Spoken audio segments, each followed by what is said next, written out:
We were continuing towards the west along the dry desert road. We were now on the last leg of our journey along the Silk Road. Our final destination was the far western town of Kashgar, and from there to the border of China in the Pamirs. The northern and southern routes of the Silk Road pass on either side of the Taklamakan Desert and join up again at Kashgar. It's almost 3,700 kilometers from the old capital of Chang'an, 2,000 miles. And in the old days, just this part of the journey along the Silk Road took more than a whole year.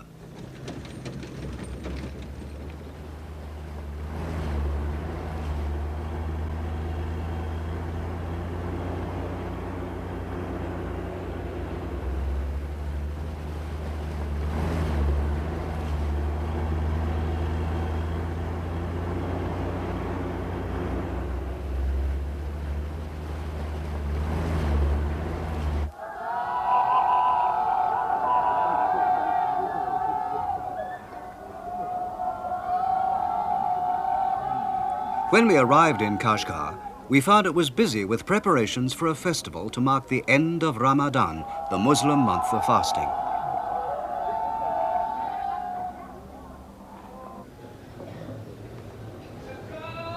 This is the biggest mosque in the whole of the Western lands, and it was full of the faithful. The so-called Rozuje festival at the end of Ramadan is one of the most important in the Muslim year, and many people had come a long way to pray at the mosque.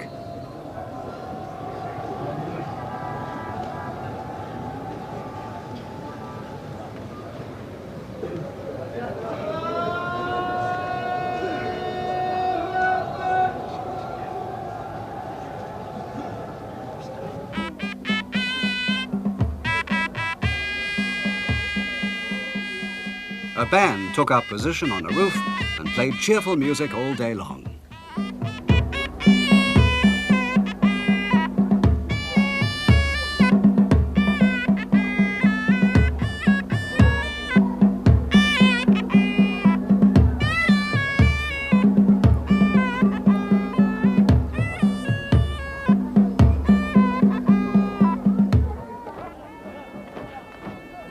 In the open space in front of the mosque, people began to dance. But they were only men, because here women don't go to the mosque, and married women aren't allowed to dance in public.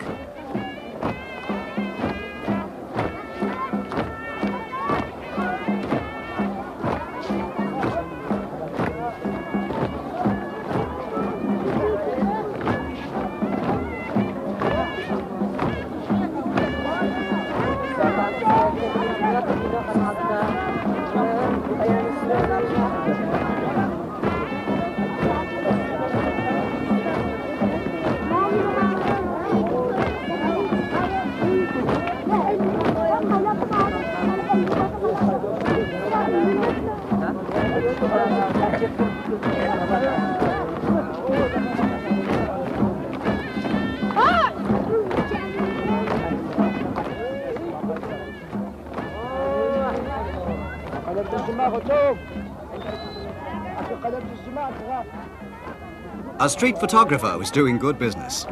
For only 1 yuan, or about 60 US cents, you can rent a jacket, a necktie, a hat and a pair of sunglasses and have your picture taken in front of the mosque. People used to hire uniforms to have their photographs taken, but now civilian clothes are more popular.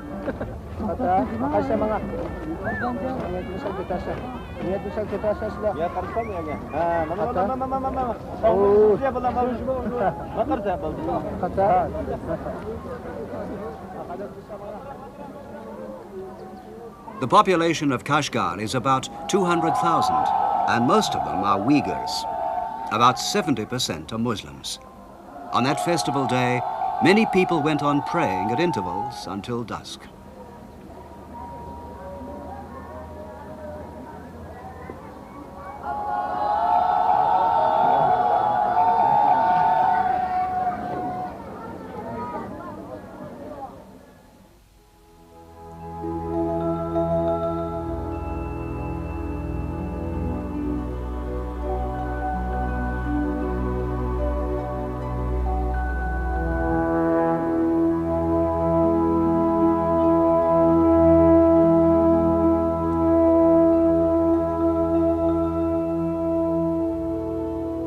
people of Kashgar were originally Buddhist, but converted to Islam in about the 10th century. It was the first part of the Western lands to become Muslim.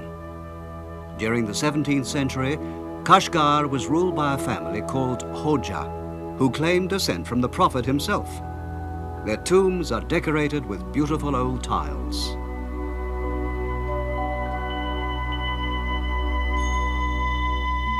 In fact, the name Kashgar means the town of beautiful tiles.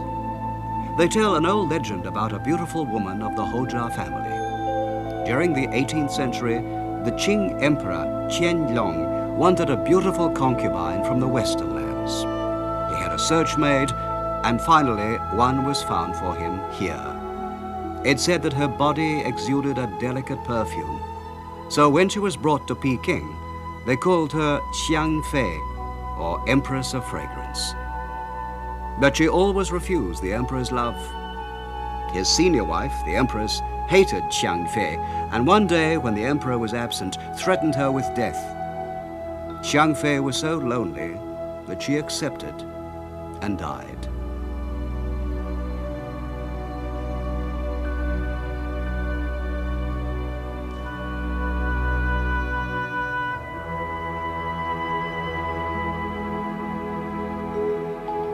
To the Uyghurs, the Hoja tombs are a holy place, and many people ask to be buried here.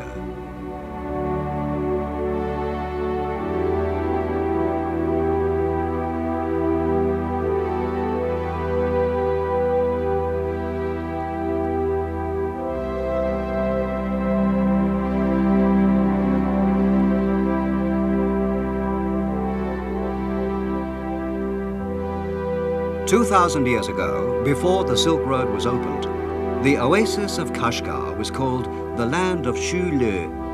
In the Han Dynasty Chronicles, it says that the population of Shule was more than 18,000, and that the country extended as far west as Dayueshi, Dayuan, and Kangju.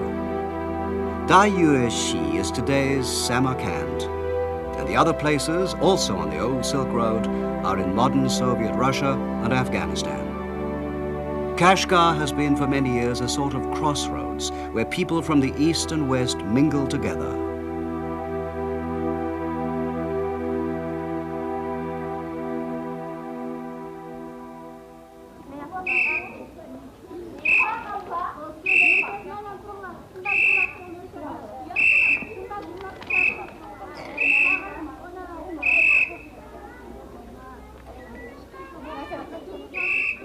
We visited a kindergarten school for non-Chinese children. Here the children learn to read and write the Uyghur language and simple counting. The boys begin sports and the girls a little housekeeping.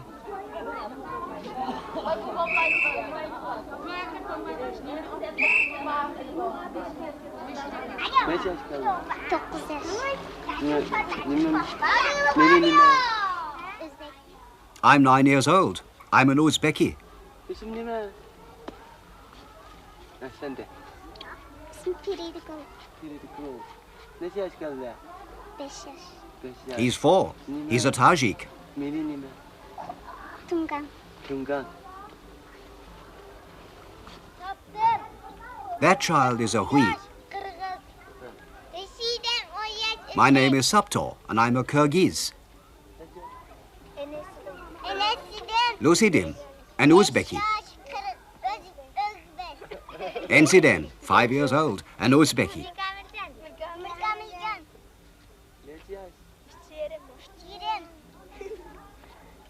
Migmijan, 3 years old, another Uzbeki.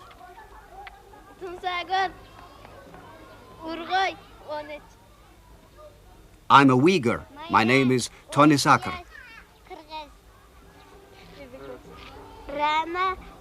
Mayla, Kyrgyz. Mefpari, a Uyghur.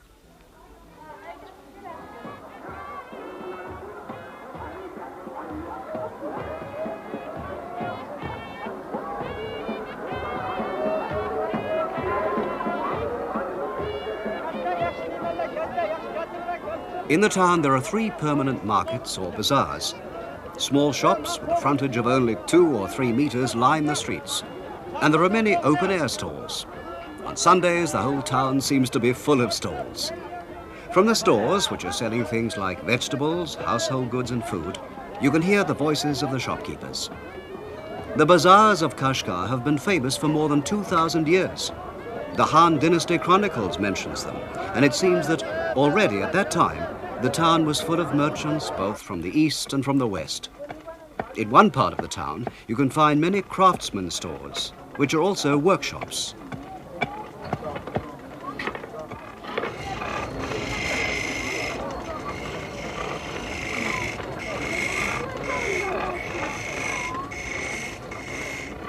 Here's a woodworker spinning a primitive lathe by means of a bow held in his right hand.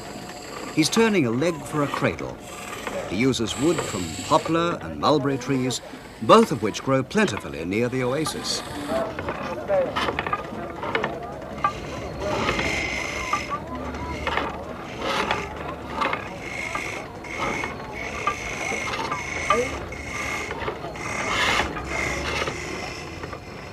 On display are some of his products, rolling pins and a hat rack. That stick on the left will have a tuft of horsehair attached to it and become a duster.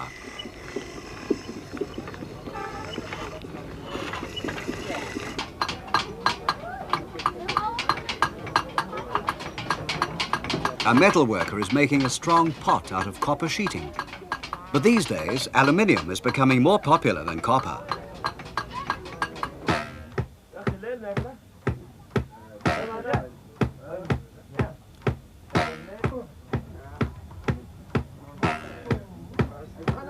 Cotton has been one of the most famous products of this district for more than 2,000 years.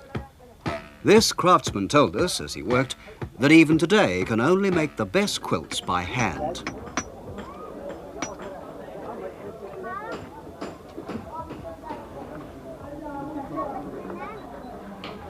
The back alleys are always filled with strange sounds and smells.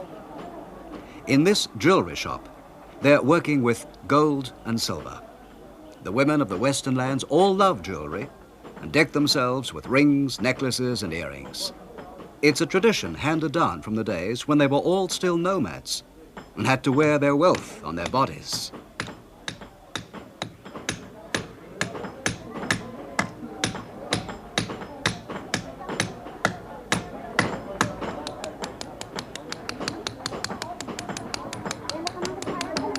No one seems to know exactly what this red stone is, but they sell for 20 yuan, or about 120 US dollars.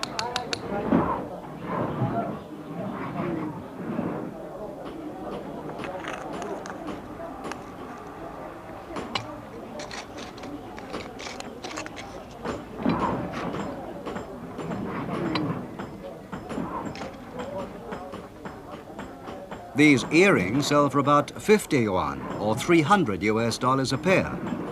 If you bring your own coins to make the jewelry out of, you can get it for about half price. This old man has been working as a jeweler for more than 40 years.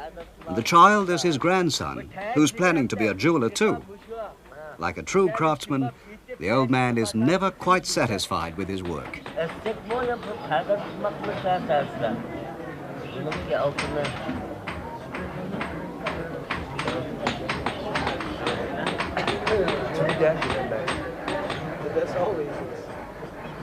This master craftsman makes musical instruments. His children and grandchildren are also learning the ancient craft. His grandson will be the 6th of his line to make instruments.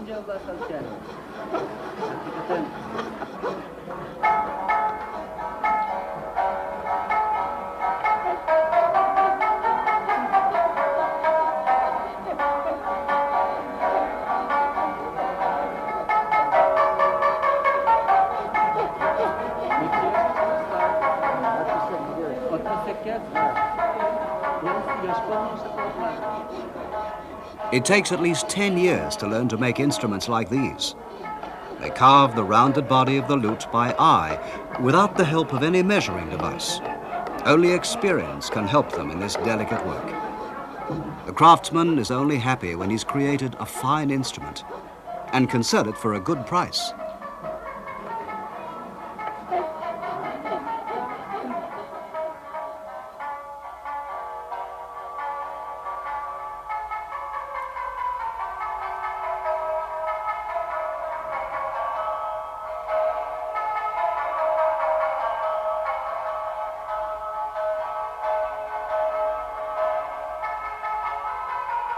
Marco Polo came to Kashgar during his travels, and he wrote, "The land of Kashgar is prosperous, and the people have everything they need for a comfortable life.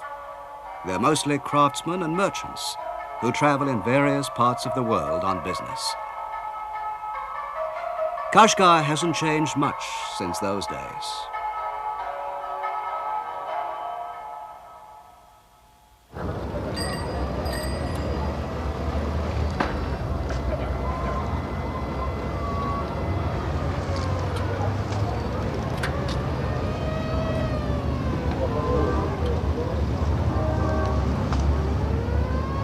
Towards the end of October, we saw a caravan of trucks arriving in Kashgar, their horns blowing.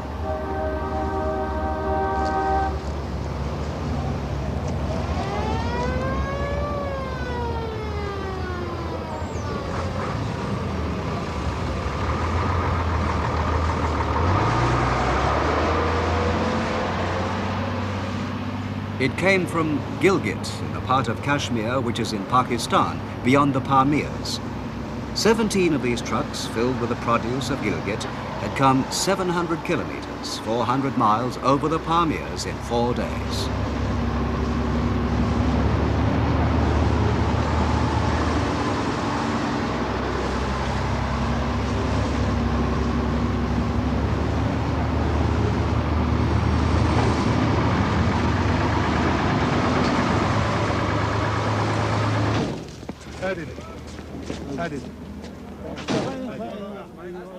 During the Tang dynasty, Gilgit was called Xiaobo-lu.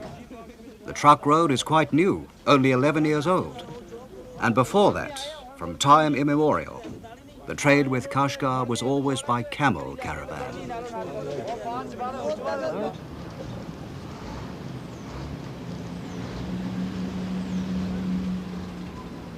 The brilliant decorations on the trucks show scenes and products of the drivers' hometowns in Pakistan. They seem very splendid to us after months of looking at drab Chinese vehicles.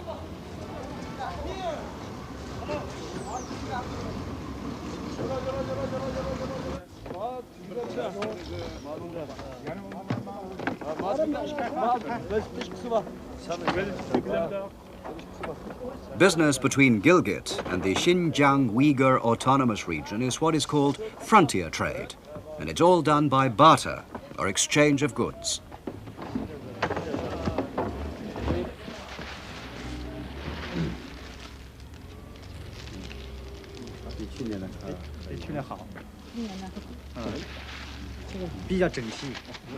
The main product they bring from Gilgit is dried fruit and nuts, mostly almonds, peanuts and apricots.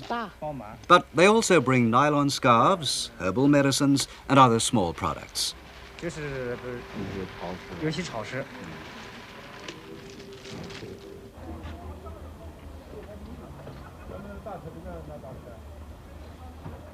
The goods to be sent to Gilgit are already stored in the warehouse. There are tools like hammers and pliers, thermos flasks, lamps, ceramics and tea.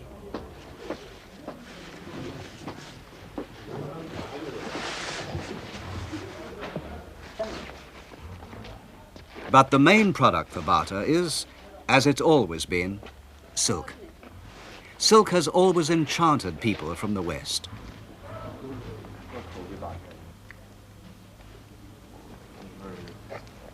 Fine. Fine.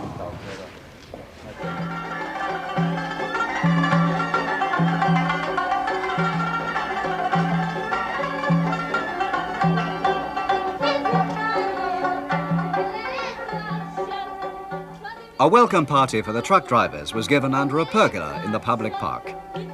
They're singing an old song about the famous dark-eyed Kashgar girls, skilled at singing and dancing. They encourage the Pakistanis to dance too.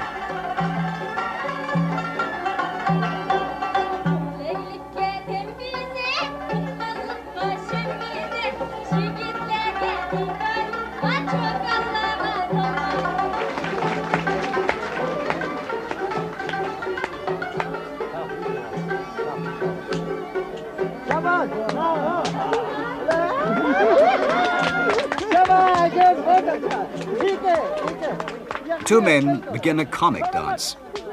The dance made us realize that the men of Gilgit and the Uyghurs have much in common.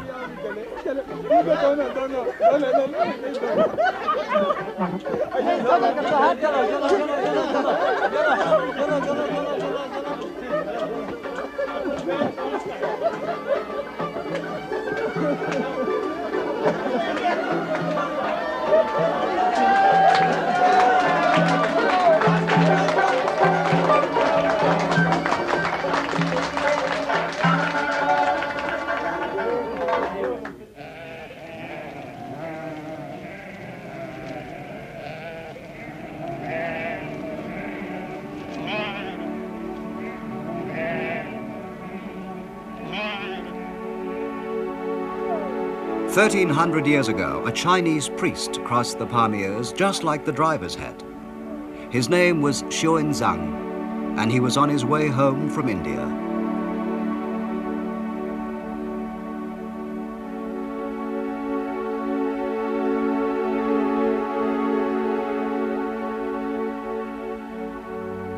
But when Xuanzang stopped here, he found several hundred Buddhist temples. He wrote that all the people of this country were Buddhists.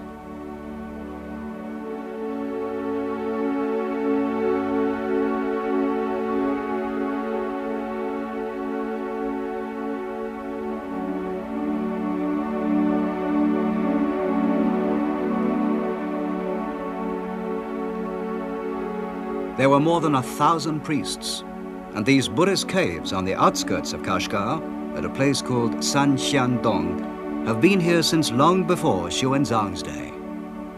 They're the most westerly Buddhist remains in China, and they're also the oldest. They were built 200 or 300 years BC and are far older than the caves at Dunhuang.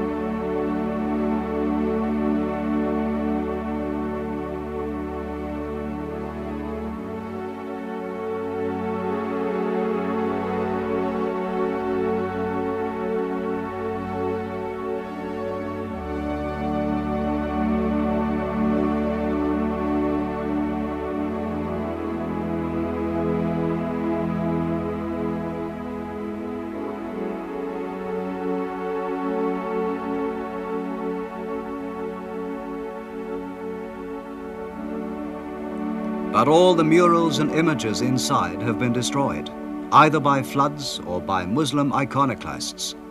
And today there's almost nothing left to give us a hint of what the caves originally looked like. But it's certain that the Kashgar Buddhas provided comfort and strength for many people who had made the hard journey across the Pamirs.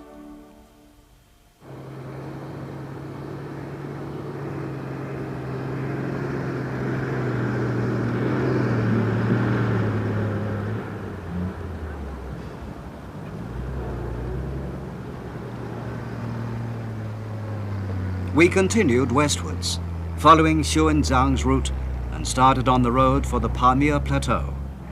The old road began at Kashgar and is said to have passed through the Tashkurgan oasis.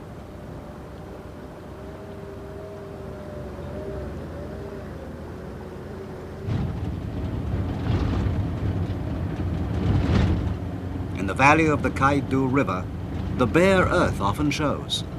For sometimes in the flood season of June and July, when the snow melts on the mountain, the road is destroyed by rushing water.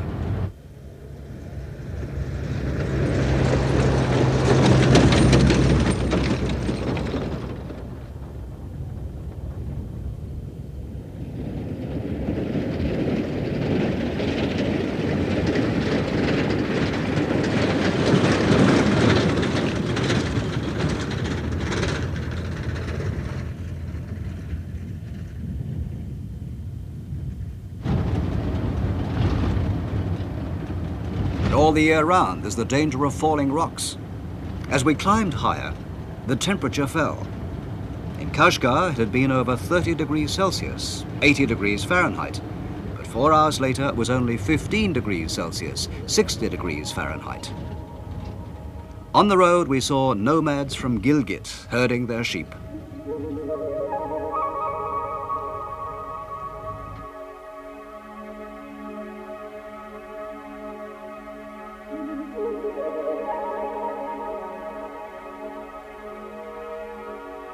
They were bringing their herds of sheep, horses and yaks that they fattened on the mountain pastures down to the plains for the winter.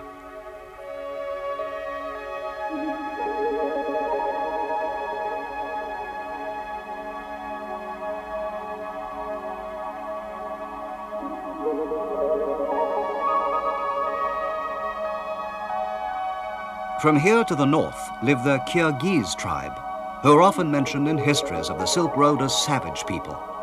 In the 9th century, they conquered the local civilized Buddhists and carved out an enormous nomad empire from Lake Baikal in the east to the Taras River in the west.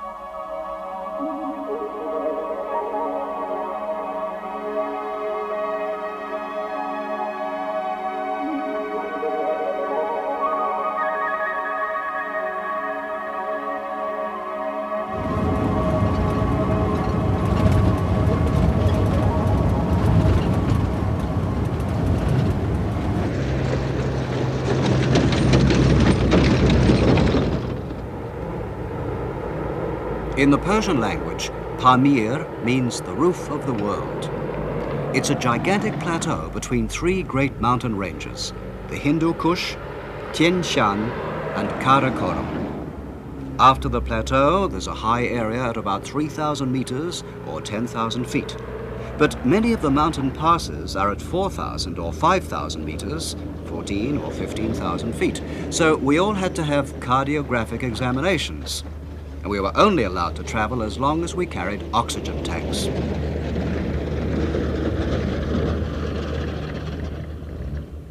In ancient China, the Pamirs were called Kongling. They believed that the plain formed a division between the east and the west. According to the Han Dynasty Chronicle of the Western Lands, after you cross the mountains of great and small headaches and the red fever hills, you suffer from vomiting brought about by the exhalation of poisonous gases. This results in fever and pallor, and even the donkeys suffer.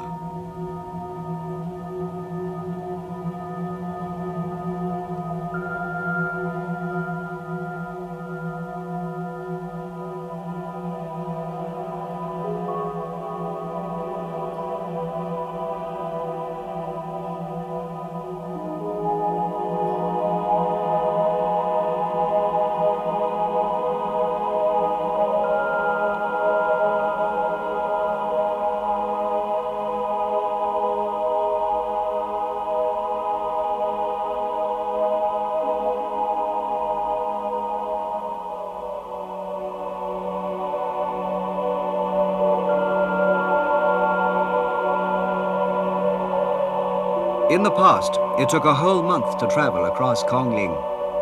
Xuanzang had a lot of trouble here. He was attacked by robbers, the merchants he was traveling with abandoned him, and his elephants sank into the marshes with their precious sutras still on their backs.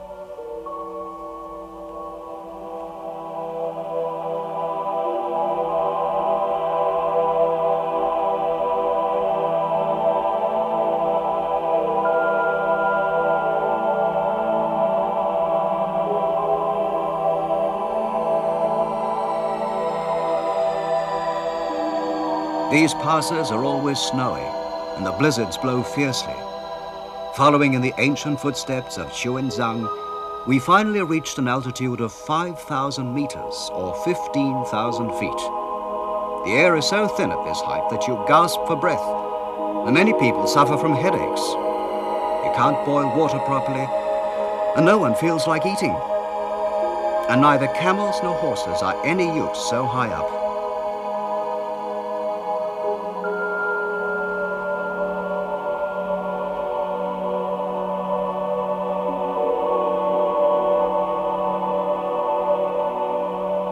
Yaks are the only beasts that are any good. In the past, caravan masters used to stick skewers into the foreheads of their yaks and mules to keep them going. Perhaps it worked by lowering their blood pressure a bit.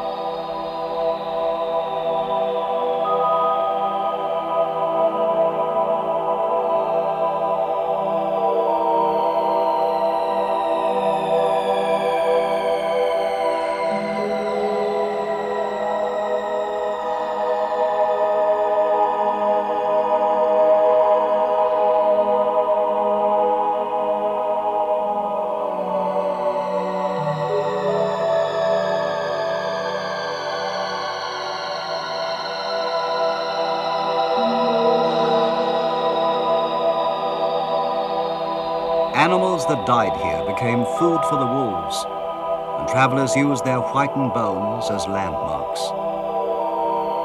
The road across the Pamirs was opened up by the sacrifices of many people.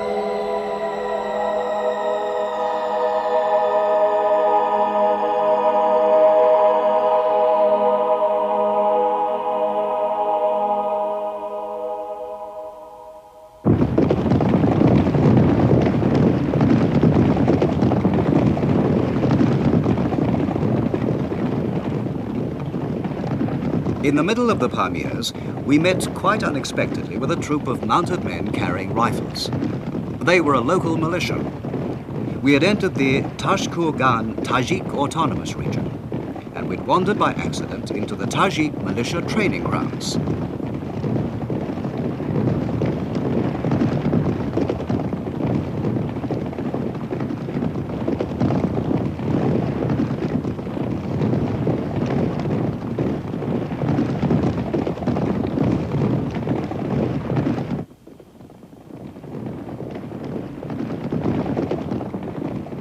The autonomous area has foreign countries on three sides: the Soviet Union, Afghanistan, and Pakistan.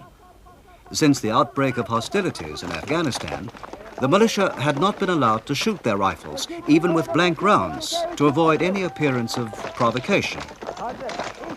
We could all sense a feeling of tension.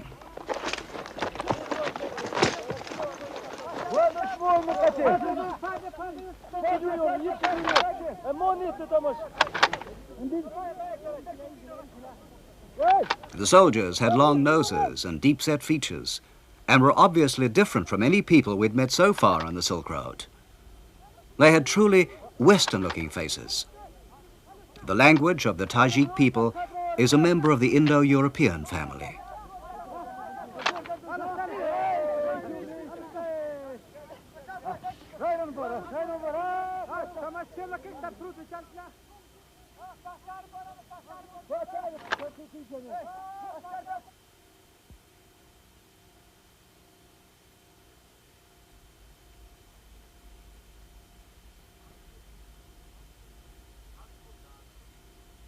Tashkurgan Oasis is an open valley about 3,600 meters above sea level, 12,000 feet.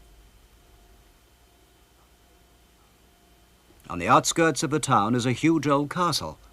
The name Tashkurgan means a tower of stone, and already during the Han dynasty, soldiers were sent here. During the Tang dynasty, our military headquarters was established at the castle.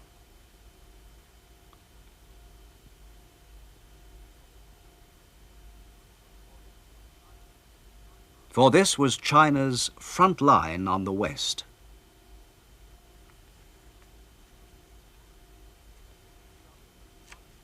The Greek geographer Ptolemy wrote that a Macedonian merchant had told him that to get to the silk country of Serlika, he meant China, you had to travel through the country of Torre sulla Pedia, which means stone tower in Greek. Many Greek merchants must have passed this way, in caravans organized by Persians during the Han and Tang dynasties.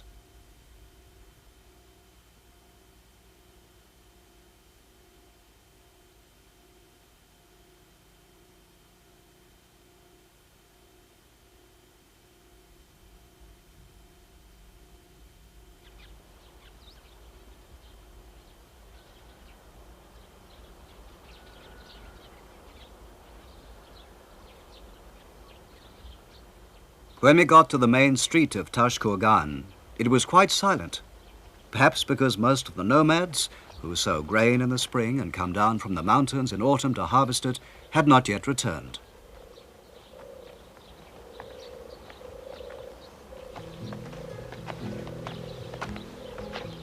Xuanzang rested here for 20 days on his return journey from India. He wrote many legends about the building of the town when he was here.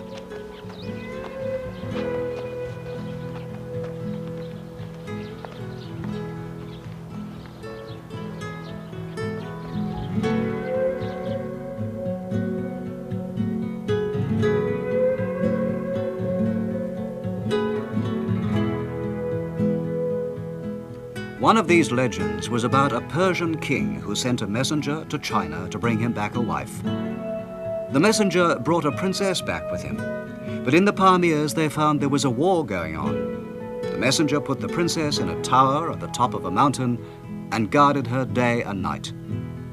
When the war was over and they could travel again, the princess was found to be pregnant. The messenger was aghast, but a maidservant told him that a god had come from the sun every day to see the princess.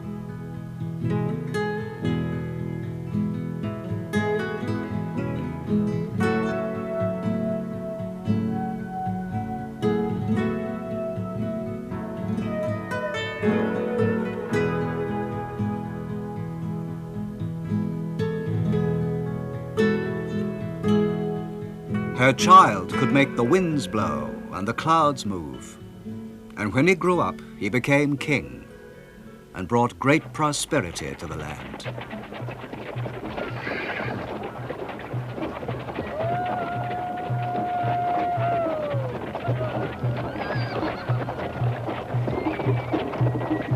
We filmed a wedding ceremony that took place at Wacha, about 80 kilometers or 50 miles from Tashkurgan.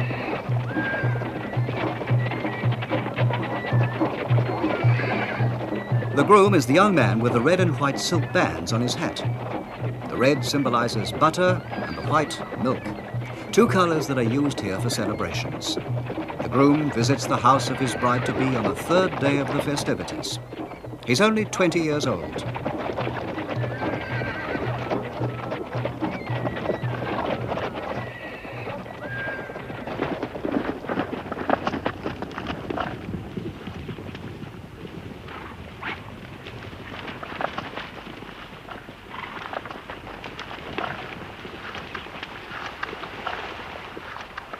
The groom is greeted by a group of women who offer him a cup of ewe's milk with salt in it and sprinkle him with flour.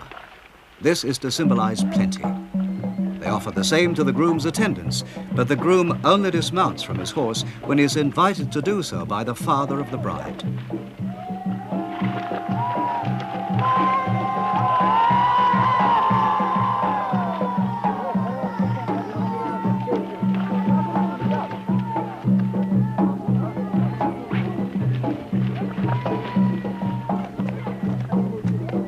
And he's given permission to enter the house only when his father-in-law-to-be has inspected the presents he's brought.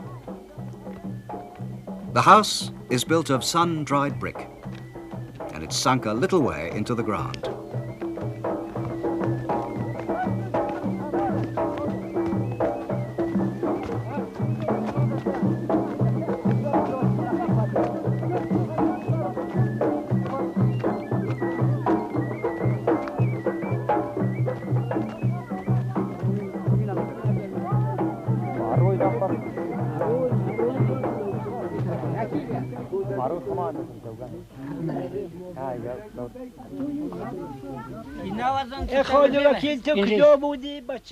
The bride, who's 19 years old, wears the same red and white festival colors as her groom. The village elder talks to the groom's attendants, asking them what the young man has come for and whether he will make his wife happy. The bride and groom never utter a word to each other.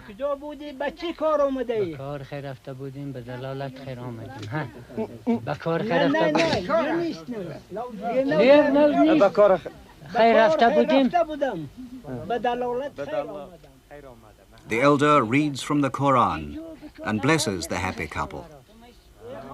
Then they fill a cup with ewe's milk. The attendant serves the groom with his right hand and the bride with his left. من رفته بودم برای این او بقا هم سنت مصطفی هم فرض اله بر آدم بر نو خلیل است این فرض از بر نکاح آوریدم به شما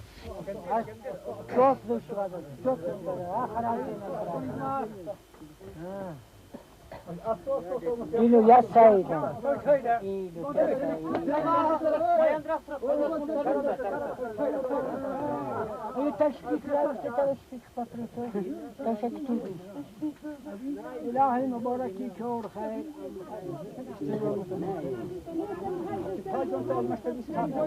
The young couple have known each other since they were children. In the old days, people used to get married when they were 15 or 16, but nowadays they tend to marry at about 20. However, they still marry for love, which is just as it's always been.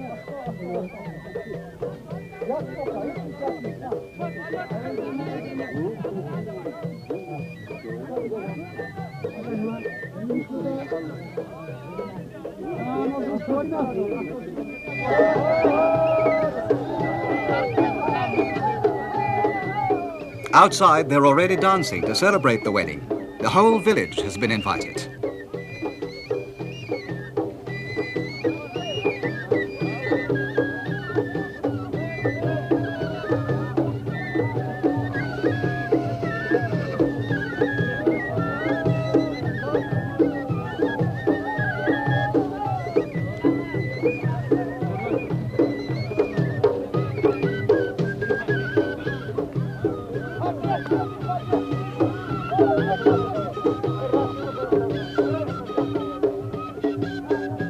This was the first place we'd seen in China where people kiss in public. The young couple will begin their married life in a room in the groom's family house.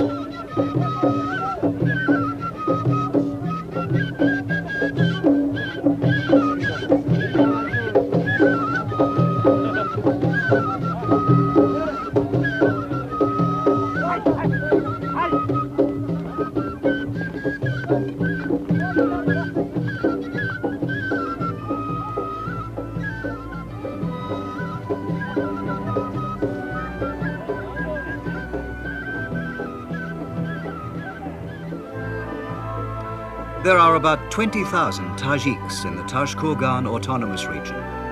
But the tribesmen also live across the border in the Soviet Union, in Afghanistan, and in Iran.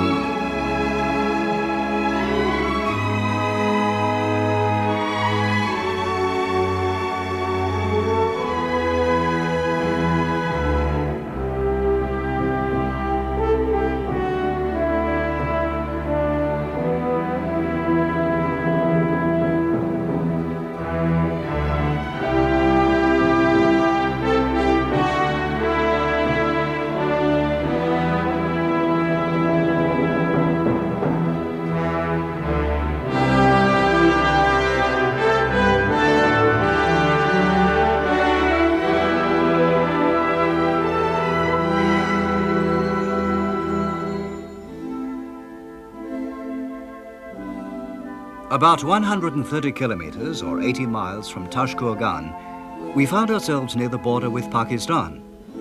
From here, the Silk Road used to go on into Afghanistan, but nowadays the border is closed, even to nomads.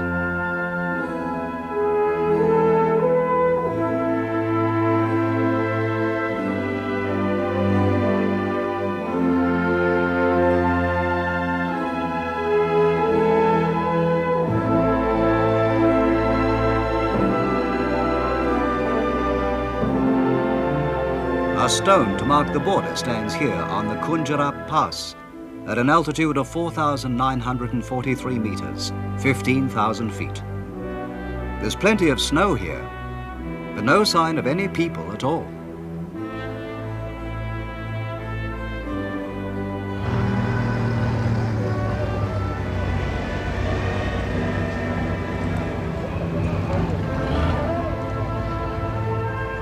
Gilgit is only about 200 kilometers from here, 120 miles. But only a very few people, Pakistani or Chinese, are ever allowed to pass. It was time to say goodbye.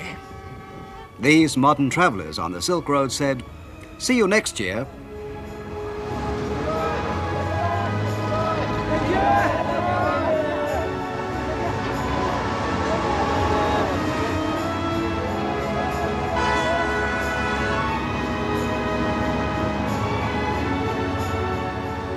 And the Silk Road went on, through Persia, And so to Rome.